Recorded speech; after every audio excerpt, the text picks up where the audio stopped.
क्या आपने कभी ऐसी सूरत हाल का सामना किया है जहां आपको किसी बड़ी जिम्मेदारी या क़यादत के किरदार में कदम रखना पड़ा हो? अगर ऐसा हुआ है, तो आप यीशु की हालत को समझ सकेंगे जब हम इस किताब का आगाज करते हैं जो इसके नाम से मंसूब है।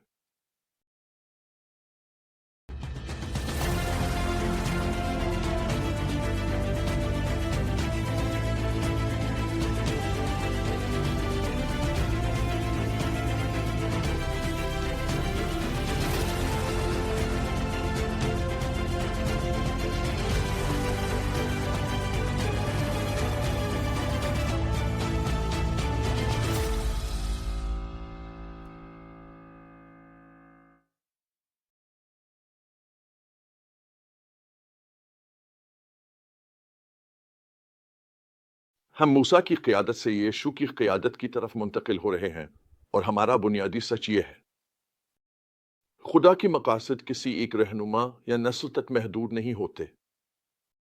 वो अपने वादों का वफादार रहता है और नए रहनुमाओं को अपनी मुहिम को आगे बढ़ाने के लिए तैयार करता है। जैसे जैसे हम बाइबल की इस किताब का सफर जारी रखते हैं, आज हम यीशु 1 से 2:24 तक देखेंगे। हम एक जबरदस्त मिसाल देखते हैं कि खुदा किस तरह दुनिया भर में काम करता है, नस्ल दर नस्ल अपने मंसूबों को पूरा करने के लिए। आइए इस हिस्से को दरियाफ्त करें और जानें कि इसका आज हमारे लिए क्या मतलब है। ये मंजर एक सख्त हकीकत के साथ शुरू होता है। यीशु 1:1 में लिखा है, मूसा, खुदा के खादिम, की वफात के बाद खुदावंद ने नून के बेटे यीशु से, जो मूसा का मददगार था, कहा, देखें, मूसा वो अजीम रहनुमा जिसने बनी इसराइल को मिस्र से निकाला वफात पा चुके हैं। लेकिन खुदा का मंसूबा यहीं खत्म नहीं होता। वो फौरन यीशु से मुखातिब होता है। क़यादत की जिम्मेदारी सौंपते हुए खुदा की यीशु से पहले अल्फाज तसल्ली बख्श भी हैं और चैलेंजिंग भी। मूसा, मेरा खादिम, वफात पा चुका है। अब तुम और ये सब लोग यरदन नदी को पार करने के लिए तैयार हो जाओ। मैं इस जमीन को बनी इसराइल को देने वाला हूं। यीशु 1:2 है। खुदा मूसा के नुकसान को तस्लीम करता है, लेकिन फौरन यीशु की तवज्जो आने वाले काम पर मरकूज कर देता है। वक्त नहीं है तवील सोग के लिए, ये आगे बढ़ने का वक्त है। इसके बाद खुदा की तरफ से यीशु के लिए वादों और अहकामात का सिलसिला आता है। वो यीशु से कामयाबी का वादा करता है और फरमाता है, तेरी जिंदगी के तमाम दिनों में कोई शख्स तेरे मुकाबिल ना ठहर सकेगा। जैसे मैं मूसा के साथ था, वैसे ही तेरे साथ रहूंगा। मैं तुम्हें कभी नहीं छोड़ूंगा और ना ही तुम्हें तन्हा छोड़ूंगा। यीशु 1:5 है। ये यकीनन बहुत हौसला अफजा रहा होगा शू के लिए, जो बनी इसराइल को सरजमीन मऊद में ले जाने के मुश्किल काम का सामना कर रहा था। लेकिन इन वादों के साथ एक अहम हुक्म भी दिया गया। खुदा यीशु से कहता है, मजबूत और बहुत दलेर बनो। मेरे खादिम मूसा ने जो शरीयत तुम्हें दी है, इस पर पूरी तरह अमल करो। इससे ना दाएं मरो ना बाएं, ताकि जहां कहीं भी जाओ कामयाब रहो। यीशु 1:7 है। फिर हम एक ऐसी आयत पर पहुंचते हैं जो मेरी राय में इस इबारत के लिए और दरहकीकत पूरे यीशु की किताब के लिए मरकजी हैसियत रखती है। खुदा फरमाता है, इस शरीयत की किताब को हमेशा अपनी जुबान पर रखो। इस पर दिन रात गौर व फिक्र करो, ताकि तुम इसमें लिखी हर बात पर अमल करने में मोहतात रहो। तब तुम कामयाब और कामरान होगे। यीशु 1:8।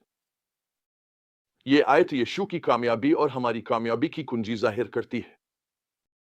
ये जाती ताकत के बारे में नहीं है, यह चालाक हिकमत अमलियों के बारे में नहीं है। कामयाबी खुदा के कलाम पर गौर व फिक्र करने और उसकी पूरी फरमाबरदारी से हासिल होती है।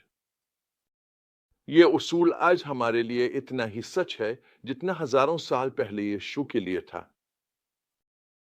जैसे जैसे कहानी आगे बढ़ती है, हम देखते हैं कि यीशु इस पर अमल कर रहा है। वो अफसरान को अहकाम देता है, लोगों को यरदन पार करने के लिए तैयार करता है। वो रॉबिन, जाद और मुंसी के आधे कबीले को याद दिलाता है कि वो अपने भाइयों की मदद करने के अपने अहद पर कायम रहें, हालांकि उनकी अपनी जमीन पहले ही महफूज हो चुकी है। यीशु खुदा के कलाम और उसके वादों पर यकीन रखते हुए पुरएतमाद क़यादत कर रहा है। फिर हम एक दिलचस्प वाकया देखते हैं। یہ شروع میں 2 جاسوس بھیجتا ہے۔ وہ راہب کے گھر پہنچتے ہیں جو ایک فاحشہ تھی اور وہ انہیں بادشاہ کے آدمیوں سے چھپا لیتی ہے۔ یہ جگہ خدا کے کام کرنے کے لیے غیر متوقع لگ سکتی ہے، لیکن یہ ہمیں دکھاتی ہے کہ خدا ہر جگہ کام کر سکتا ہے۔ خدا کسی کو بھی استعمال کر سکتا ہے جو اس پر بھروسہ کرنے کے لیے تیار ہو۔ راہب کے جاسوسوں سے کہے گئے الفاظ حیران کن ہیں۔ مجھے معلوم ہے کہ خداوند میں تمہیں یہ زمین دے دی ہے اور تمہارا خوف ہم پر طاری ہو چکا ہے، یہاں تک کہ اس ملک کے سب لوگ تمہاری وجہ سے خوف سے پگھل رہے ہیں۔ یشوع 2:9۔ وہ آگے بیان کرتی ہے کہ لوگوں نے خدا کے عظیم کاموں کے بارے میں سنا ہے۔ یہ ہمیں ایک اہم بات بتاتا ہے۔ جب خدا کام کرتا ہے تو اس کی خبر پھیلتی ہے۔ خدا کی قدرت کی گواہی پہلے ہی دریائے یردن کو پار کر چکی تھی اور اسرائیل کی فتح کے لیے راستہ تیار کر رہی تھی۔ جاسوس ایک حوصلہ افزا رپورٹ کے ساتھ واپس لوٹتے ہیں۔ یقیناً خداوند نے پوری زمین ہمارے ہاتھ میں دے دی ہے۔ تمام لوگ ہمارے خوف سے پگھل رہے ہیں۔ یشوع 2:24۔ آپ تقریباً محسوس کر سکتے ہیں کہ جوش و خروش بڑھ رہا ہے۔ ایک نئی نسل خدا کے عظیم کاموں کو اپنی آنکھوں سے دیکھنے والی ہے۔ تو ہم اس حصے سے کیا سیکھ سکتے ہیں؟ پہلی بات، خدا کے مقاصد کسی ایک رہنما یا نسل تک محدود نہیں ہوتے۔ جب ایک باب ختم ہوتا ہے تو خدا نیا باب شروع کرتا ہے۔ کیا آپ تیار ہیں جب خدا آپ کو بلائے؟ دوسری بات، کامیابی خدا کے کلام پر غور کرنے اور اس کی فرما برداری سے حاصل ہوتی ہے۔ آپ خدا کے کلام میں کتنا وقت گزارتے ہیں؟ کیا آپ اسے اپنی روزمرہ زندگی میں عملی طور پر اپنا رہے ہیں؟ تیسری بات، خدا کسی کو بھی استعمال کر سکتا ہے جو اس پر بھروسہ کرنے کے لیے تیار ہو۔ راہب کی کہانی ہمیں یاد دلاتی ہے کہ کوئی بھی خدا کی پہنچ یا اس کے استعمال سے باہر نہیں ہے۔ اور چوتھی بات، جب خدا کام کرتا ہے تو لوگ اسے محسوس کرتے ہیں۔ خدا کی قدرت کی گواہی یردن کے پار تک پھیل چکی تھی۔ کیا آپ وہ سب کچھ بانٹ رہے ہیں جو خدا نے آپ کی زندگی میں کیا ہے؟ آپ کی گواہی طاقتور ہے۔ جب ہم اختتام کی طرف بڑھ رہے ہیں تو یاد رکھیں کہ وہی خدا جس نے یشوع سے کلام کیا اور راہب کے ذریعے کام کیا، آج بھی آپ میں اور آپ کے ذریعے کام کرنا چاہتا ہے۔ وہ آپ کو بلا رہا ہے کہ آپ مضبوط اور بہادر بنیں، اس کے کلام پر غور کریں اور ایمان کے ساتھ آگے بڑھیں۔ کیا آپ یشوع کی طرح بہادری سے قیادت کرنے کا انتخاب کریں گے؟ کیا آپ راہب کی طرح خطرہ مول لے کر خود کو خدا کے مقصد کے مطابق ڈھالیں گے؟